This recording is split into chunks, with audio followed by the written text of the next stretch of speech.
I'm Libby. I'm his wife. Well, Jonathan, a minute ago a bachelor, now you're married. You don't waste any time. Would you excuse us, please? I just never believed they would convict you. They did, Nick. And the worst part of it was being away from you.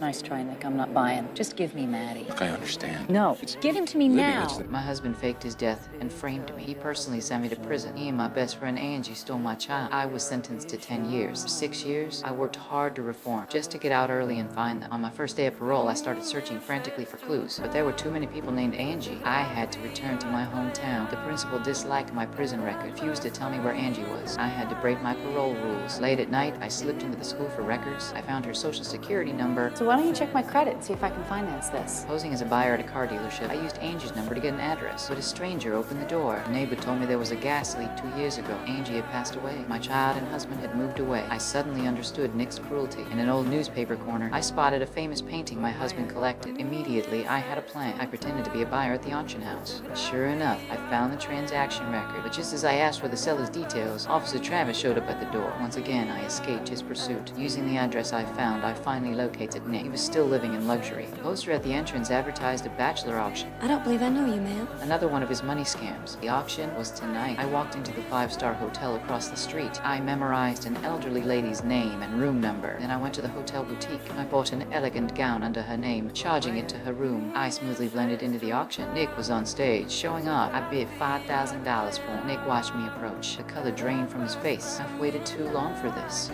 Well, aren't you gonna give me a kiss? I humiliated him in public. I forced him to hand over my child. He claimed our son was at school. Then I saw Officer Travis closing in. I had no choice but to set a meeting for tomorrow, but I still underestimated his ruthlessness. He paid a young boy to lure me near the large crypt. Without hesitation, he knocked me out and locked me in a coffin. When I woke again, fear consumed me. Soon, the air inside would run out.